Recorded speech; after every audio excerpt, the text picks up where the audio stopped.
Hello दोस्तों, आज जो क्लास 9 का सामाजिक विज्ञान का वीकली टेस्ट होने वाला है उसके लिए बीवीआई क्वेश्चंस आज हम लोग करेंगे जो कि आपके वीकली टेस्ट के लिए बहुत ही ज़्यादा इंपॉर्टेंट होगा। तो आप लोग वीडियो को अपने क्लास के मित्रों को शेयर कर दीजिए ताकि आपके क्लास के मित्र का भी अच्छा से तैयारी हो जाए और वीकली टेस्ट में अच्छा नंबर आ जाए। तो चलिए हम लोग फटाफट ऑब्जेक्टिव और सब्जेक्टिव क्वेश्चन करते हैं। उससे पहले आप लोग जो जो बच्चे चैनल पर नए आए हैं चैनल को सब्सक्राइब करके वीडियो को लाइक कर दीजिए। ठीक है, चलिए देखते हैं पहला क्वेश्चन। 2001 में ग्रामीण क्षेत्र में कौन सी बेरोजगारी पाई जाती है? यानी कि 2001 के अनुसार ग्रामीण क्षेत्रों में कैसी बेरोजगारी पाई जाती है? तो मौसमी बेरोजगारी और प्रच्छन्न बेरोजगारी। ठीक है, ये दोनों बेरोजगारी जो है 2001 के अनुसार ग्रामीण क्षेत्रों में पाई जाती है। तो ऑप्शन नंबर जो है सी इसका राइट आंसर हो जाएगा, उपयुक्त दोनों। ठीक है, उसके बाद दूसरा क्वेश्चन हम लोगों का है ऑब्जेक्टिव का। विलास और सकल किस गांव में रहते थे? तो विलास और सकल जो है ये दोनों क्या सेमापुर में रहने वाले थे। ठीक है, सेमापुर में रहते थे। ऑप्शन नंबर बी इसका राइट आंसर हो जाएगा। उसके बाद अगला क्वेश्चन 3 नंबर है। नगरीय क्षेत्रों में कौन सी बेरोजगारी अधिकांश पाई जाती है? यानी कि जो नगर में शहरों में लोग रहते हैं उन लोगों में कैसी बेरोजगारी पाई जाती है? तो शिक्षित बेरोजगारी, पढ़े लिखे रहते हैं लेकिन उन्हें काम नहीं मिल पाता है, उन्हें बोलते हैं शिक्षित बेरोजगार। ठीक है, उसके बाद 4 नंबर क्वेश्चन है। श्रमिकों का गांव से बाहर शहर की ओर काम काम की तलाश में जाना क्या कहलाता है? यानी कि जो लोग अपने राज्य से दूसरे राज्य में काम करने के लिए जाते हैं तो उसे क्या बोलते हैं? तो उसे प्रवास बोलते हैं। ठीक है, प्रवास बोलते हैं। ऑप्शन नंबर बी इसका राइट आंसर हो जाएगा। उसके बाद अगला क्वेश्चन 5 नंबर है। मानव पूंजी किसका घोतक है? तो मानव पूंजी जो है निपुणता एवं उत्पादक ज्ञान का भंडार है। ऑप्शन नंबर बी इसका राइट आंसर हो जाएगा। ठीक है, उसके बाद अगला क्वेश्चन हम लोगों का 6 नंबर क्वेश्चन है। भारत में जलवायु तथा मौसम को नियंत्रित करने वाले कारक। तो वायु दाब एवं पवन तंत्र। उसके बाद ऑप्शन बी है कोरियोलिस बल तथा ऊपरी वायु परिसंचरण। उसके बाद ऑप्शन सी है पश्चिमी चक्रवर्तीय विक्षोभ। तो ये तीनों चीज़ों जो हैं भारतीय जलवायु मौसम को नियंत्रित करता है। ठीक है, ये तीनों। तो ऑप्शन नंबर डी इसका राइट आंसर हो जाएगा, उपरोक्त सभी। ठीक है, उसके बाद अगला क्वेश्चन हम लोगों का 7 नंबर है। ITCZ का पूरा नाम क्या है?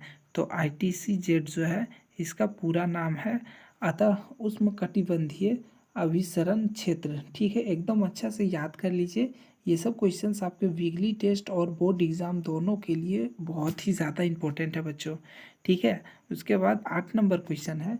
भारत में मानसून का आगमन कब होता है? तो भारत में, हमारे देश में मानसून का जो आगमन है वो जून के प्रारंभ से, जून के महीने से मानसून स्टार्ट हो जाता है। ठीक है, उसके बाद नेक्स्ट क्वेश्चन हम लोगों का 9 नंबर है।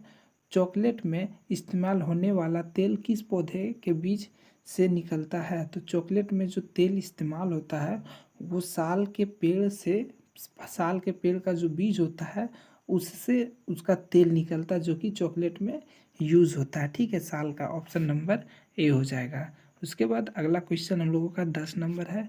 कर्क रेखा भारत के कितने राज्यों से गुजरती है? तो कर्क रेखा जो है भारत के कुल 8 राज्यों से होकर गुजरती है। डी इसका राइट आंसर हो जाएगा। अब चलिए हम लोग सब्जेक्टिव क्वेश्चंस करते हैं। 6 सब्जेक्टिव क्वेश्चंस आपसे पूछे जाएंगे आपके वीकली टेस्ट में। तो आम चुनाव किसे कहते हैं?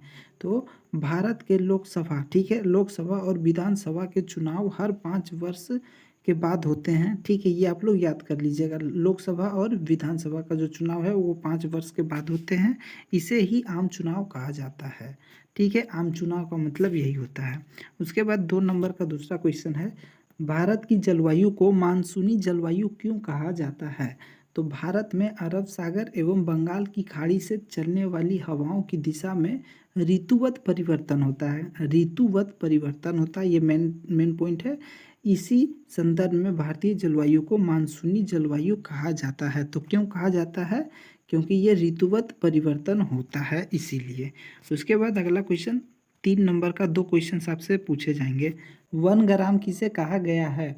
कुछ गांवों को आरक्षित वनों में इस शर्त पर रहने दिया गया है कि वे वन विभाग के लिए पेड़ काटने और ढुलाई यानी कि पेड़ काटने के बाद दूसरे जगह पर पहुंचाने के लिए जो काम है वो मुफ्त करेंगे, फ्री में करेंगे और जंगल को आग से बचाए रखेंगे।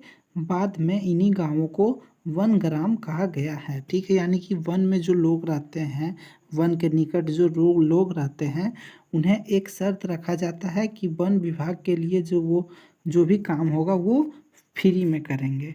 ठीक है, उसके बाद 14 नंबर क्वेश्चन है, मतदाता सूची किसे कहते हैं? यानी कि लोकतांत्रिक चुनाव में मतदान की योग्यता रखने वालों की सूची, यानी कि मतदाता का मतलब जो 18 वर्ष के हो जाते हैं और उन्हें चुनाव वोट देने का अधिकार मिल जाता है, उसे ही क्या कहते हैं? मतदाता। ठीक है, उसके बाद उन्हें क्या मिल जाता है?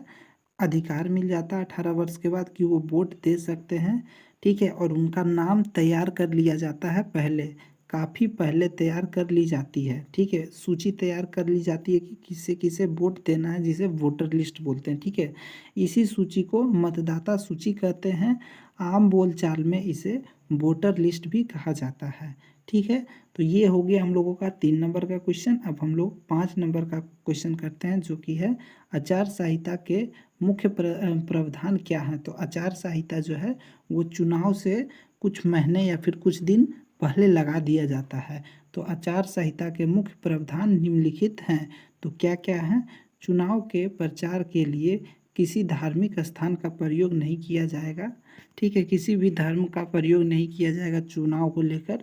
उसके बाद सरकारी वाहनों, विमानों और सरकारी अधिकारियों का चुनाव प्रचार के लिए प्रयोग नहीं किया जाएगा। ठीक है, इन सब चीज़ों का प्रयोग नहीं किया जा सकता है चुनाव के लिए।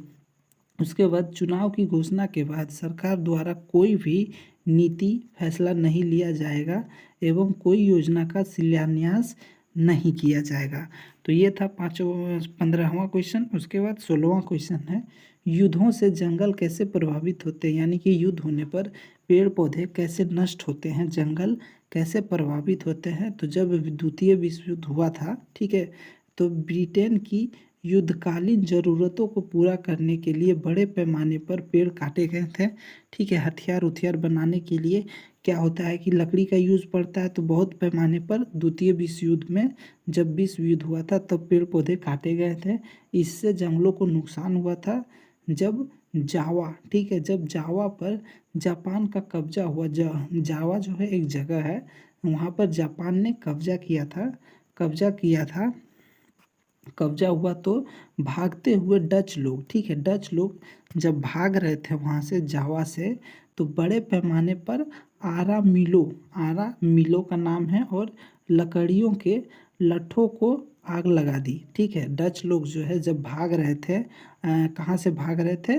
जावा से।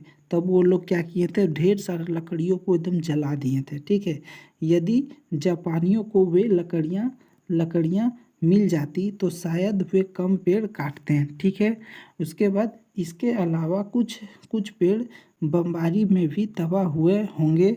इस उदाहरण से पता चलता है कि युद्ध से वनों को, जंगलों को बहुत नुकसान पहुंचता है। ठीक है, तो ये 16 क्वेश्चन जो हम आपको अभी करवाए हैं, आपके लिए बहुत ही ज़्यादा इंपॉर्टेंट है वीकली टेस्ट के लिए। और जो बच्चे सेट 1 नहीं देखे हैं, ठीक है, सेट 1 का लिंक आपको डिस्क्रिप्शन बॉक्स में मिल जाएगा, देख लीजिए। और इस वीडियो पे क्लिक करके भी आप यहाँ भी देख सकते हैं। ठीक है, फिर मिलेंगे नए वीडियो में, तब तक के लिए धन्यवाद। आप लोग चैनल को सब्सक्राइब करके वीडियो को लाइक कर दीजिए।